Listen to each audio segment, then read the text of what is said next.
Coming up on Cptv, CP residents look forward to another round of statues on the square. The staff of Cptv Media earned some awards at the Indiana Association of School Broadcasters state competition.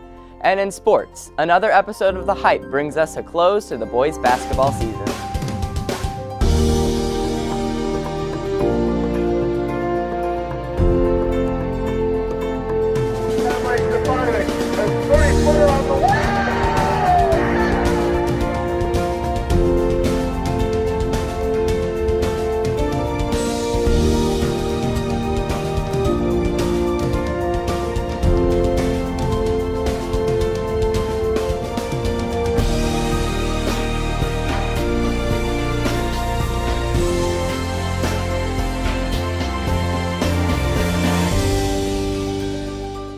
Hi, I'm Evan Holland. And I'm Haley Bramwell. Welcome to CPTV. Mitch Bolda will have your 5-day weather forecast, and Drew Zimmerman will bring us CP sports highlights. Here's what's happening at Crown Point High School. The Crown Point Community Theater closed their performance of Lillian this past weekend.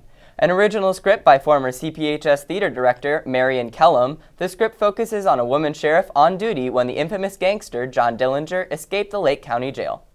Most people know the story of John Dillinger, the bank robber that escaped from Crown Point Jail with what appeared to be a fake gun, but people are still unsure. However, the story of Lillian Holly, the female sheriff of Crown Point at the time, is often overlooked. The play Lillian tells her story. After learning that Roy Holly, her husband, has been killed, Lillian Holly takes on the position of sheriff, despite people wanting to just use her name. In the second half, the audience learns of Dillinger's plan to attempt to escape from jail. His trial quickly becomes a national headline. Prior to the trial, Sheriff Holly wants to move Dillinger to the Michigan City Jail, accused of being afraid that Dillinger will escape. The judges quickly dismiss her request, and Dillinger will remain in Crown Point. People do not like the fame this trial has brought to Crown Point. Over the radio, people learn that Dillinger has escaped from jail, using a fake gun his girlfriend snuck into jail while visiting him. Sheriff Holly is unable to respond to the situation because Dillinger stole her car. People quickly develop their own opinions about the Dillinger escape. During a press conference, Lillian responds that she will shoot Dillinger dead with her own gun if she ever sees him again, and puts the blame on herself. Dillinger is later killed in Chicago, and the town and Lillian attempt to go back their normal lives. It seemed to me a part of history that ought to be told, and I still feel that way, and I hope that this play does a good job of being fair to her, showing how brave she was and how strong-willed, how determined to do the right thing she was, and how other people kind of created a situation where she didn't have control of the situation. That's how it ended up bad. So that's why I wrote this play. All the money raised during the past 2 weekends of performances goes towards the Courthouse Foundation, whose purpose is to restore the historic downtown Crown Point Courthouse. For CPTV, I'm Allison Oakley. CP seniors Liz Dietrich and Grace Moles recently founded the Say Yes to the Dress event, in which students are encouraged to donate old prom dresses to be sold to other students at drastically discounted prices. All proceeds from the event go to the St. Jude House. We designed this event because we knew that prom is a really expensive event for girls, and we wanted to resell dresses at a reasonable price so that girls can afford to go to prom. To top it all off, this event supports St. Jude House, so all the profits go to benefit them. We just think it's a really great event for our community, and we hope that girls will get behind it and support it. Last summer, 11 life-size Seward Johnson sculptures were on display throughout Crown Point. This year, 11 new life-size statues are coming back to the square, and in place of the large Abraham Lincoln statue that resided near the Junior Bulldog Fields will be a sculpture of a giant tooth. Here's Reese Groppeteam with more. Crown Point has an annual tradition of statues on the square with the purpose of bringing people to the community. Many residents view these statues as a part of the culture, while others find them a tad bit, well, creepy. Soon there will be new statues coming to the square. We took to the Crown Point streets to ask residents of the community their opinions on the statues and whether they are misunderstood art, useless, or something totally picture-worthy. I think they're great. I think that it pulls our community into the shopping district here on the square, and the kids really like them, and it helps to kind of add additional culture to our square. It definitely adds to the beauty, and I really enjoy them. But it was fun to pose with them and post pictures on Twitter. Actually, you could probably find them. They're still there. I thought they were pretty nice. They were pretty lifelike. there was one on fresco that was sort of a window cleaner that just kind of stared at employees while I was making coffee, and so I don't know. I have no bias or opinion on them. The one for the hot dog guy, our dog kept wanting a hot dog. Yeah, the dog kept wanting. I mean, Every time we'd go there, Claire would go up to and sit down or try to reach up to get the hot dog out of his hand. The statues are indeed very lifelike, but they bring a unique culture to downtown Crown Point. Whether they're entertaining or picture-worthy is up to you, but they'll be back on the sidewalks this summer. For Cptv, I'm Reese Groppentine. On Monday, the staff of Cptv Media traveled to the University of Indianapolis to participate in the Indiana Association of School Broadcasters Conference and the state competition. Here's Mitch Bolda with more. This past Monday, Cptv Media students traveled to the University of Indianapolis to attend the annual Indiana Association of Student Broadcasters competition. Before the day began, students attended communication workshops, and our very own Reese Groppentine competed in the radio live broadcast competition. Reese was among 6 other live radio broadcast finalists who competed in this contest. Her voice was heard across Indianapolis's 88.7 WICR radio station. The day continued with the awards ceremony where Cptv Media won 10 different awards. Cptv won 4 state championships, which included Radio Talk Show and many others.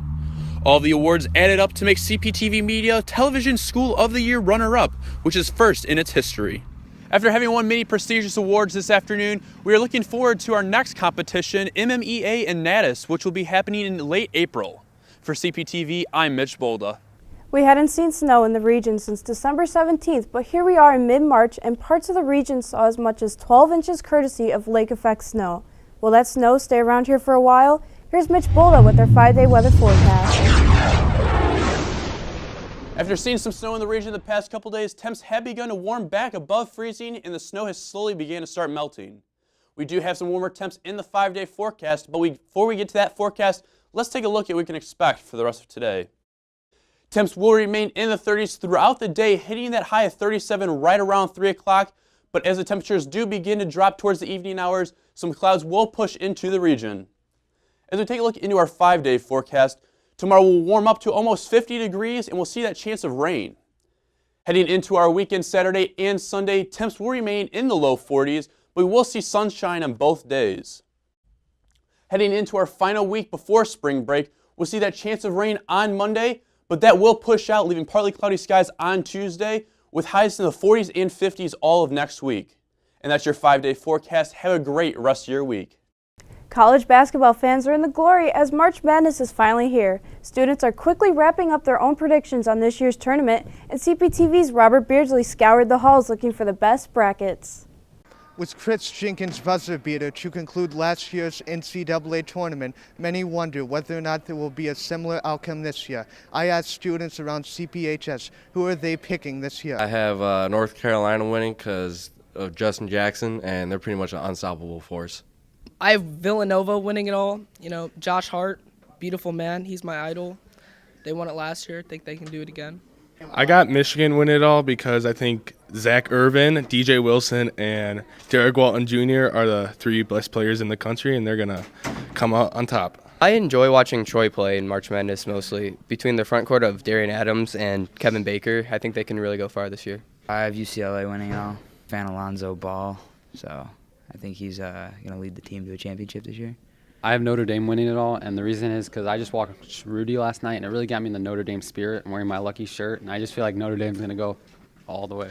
With over 70 million brackets filled out in 2015, each year we are getting closer and closer to a perfect bracket. For CPTV, I'm Robert Beardsley.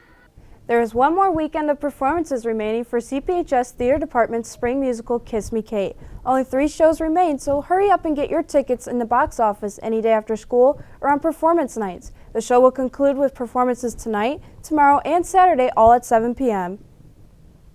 The boys and girls track teams participated in an HSR qualifier meet at Purdue University on Saturday, while the boys lacrosse team kicked off their season in South Bend. Here's Drew Zimmerman with all your CP Sports highlights. On Saturday, the boys and girls track team traveled to Purdue for the Hoosier State Relay Qualifier. The girls' distance medley relay team of Kristen Lacoste, Peyton Grady, Hannah Wiley, and Maggie Russin broke a CPHS record with a time of 12 minutes 44 seconds. Lacoste also took first place, and Alicia Pinchcock took second place in the 55-meter hurdles. Alyssa Hennessy placed first in high jump with a jump of 5 feet 1 inch. Lacoste took first place, and Lauren Fetter took second place in long jump with jumps of 17 feet 7 inches and 16 feet 10 inches respectively. For the boys, freshman Gino Cristofanelli placed fourth in the 3,200-meter run. The 4x200-meter relay team of Shane McCormick, Zach Stewart, David O'Toole, and Nick Ryan took first place with a time of 1 minute 34 seconds. McCormick also took first place in the high jump and long jump. The boys and girls track team will travel to Bloomington March 25th for the indoor state finals. This past Saturday, the boys lacrosse team opened up their season at Mishawaka-Marion.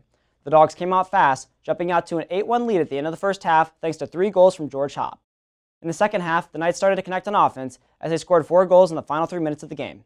However, their comeback started too late as the Dogs escaped this one 9-6. Brandon Phipps had 2 goals and 1 assist. The lacrosse team will be back in action this Saturday as they travel to Indianapolis to take on Heritage Christian High School. While the IHSAA state basketball tournament is in the Final Four, Nick Morgan takes us back to the sectional round for the Crown Point Bulldogs in this episode of The Hype, Survival of the Fittest.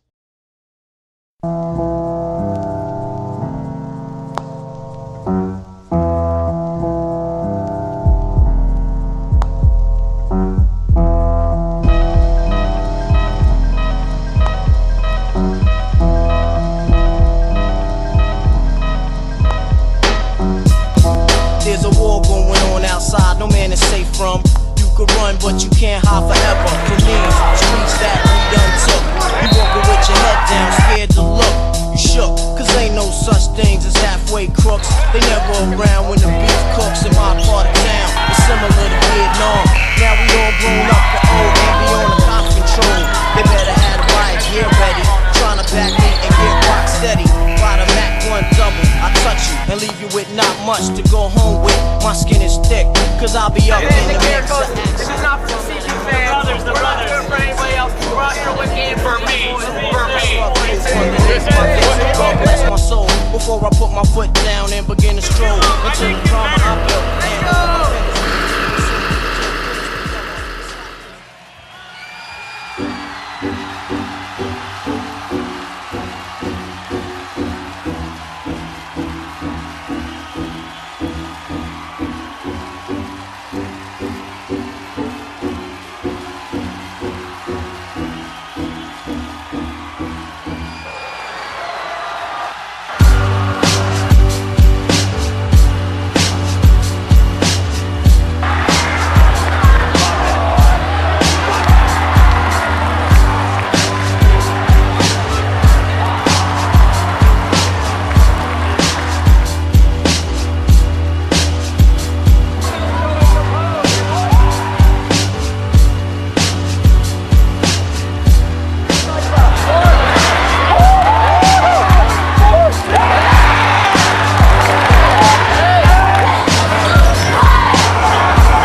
Welcome to the Regional Radio Sports broadcast of the boys sectional final here from Michigan City, Indiana. Chris Asdia along with Ken Anderson here for all the exciting action between the Crown Point Bulldogs and the Maryville Pirates.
Me, coaching staff, all the players, we went out there and we gave it our all.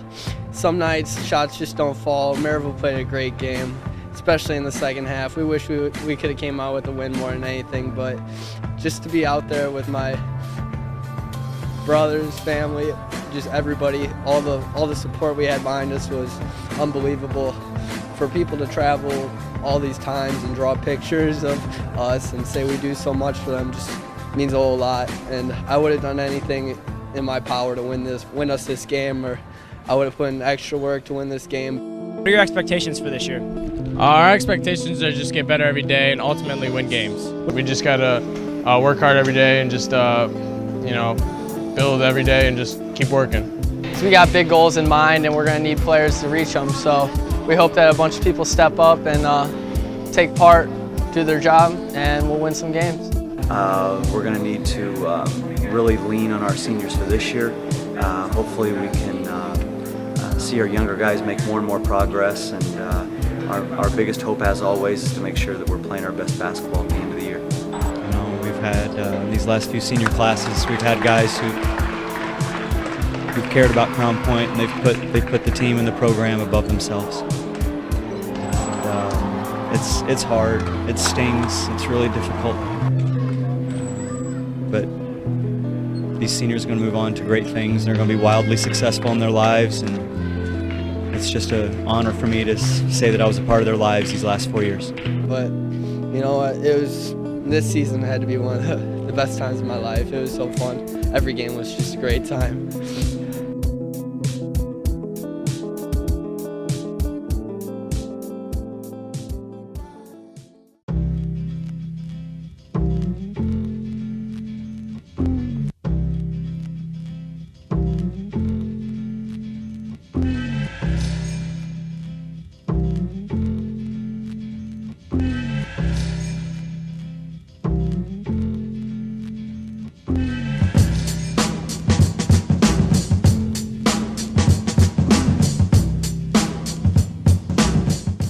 girls lacrosse team opened their season this past weekend down in Evansville, playing doubleheaders and back-to-back days.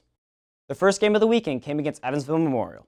The Lady Bulldogs defense was outstanding, as goalie Abby Voss made 5 saves and only allowed 1 goal. Sophia Alessia and Allie Johnson both scored goals as they would defeat Memorial 6-1. The next game, the ladies faced a tough Evansville Castle team. Abby Voss once again made 5 saves and allowed 2 goals. However, the Lady Bulldogs would eventually tie with the Knights 2-2. The next day, the girls lacrosse team had 2 more games, the first against Evansville North. Jamie Sherman's 4 goals helped propel the Lady Bulldogs to a 9-3 win over the Huskies. In the second game, it was Bulldogs versus Bulldogs as the girls played host to Boise High School. Abby Voss's 8 saves would help the Lady Bulldogs win this one 6-3.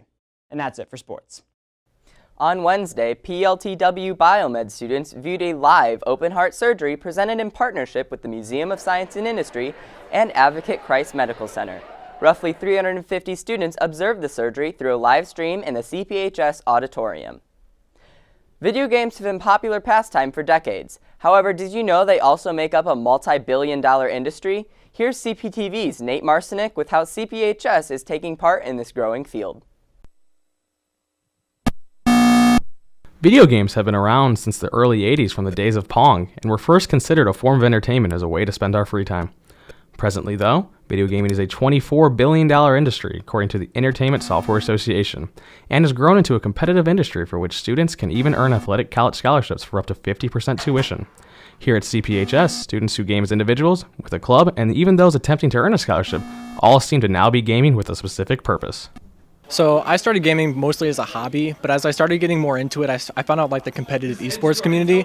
And when I realized that we were going to have an esports club here, I joined it right away, and I really liked it. Gaming and esports at Crown Point are on the rise in general, and the game I decided to get into was Hearthstone Heroes of Warcraft. It's a really fun card game that I play with a lot of my friends, and I just try to be a lot better than they are.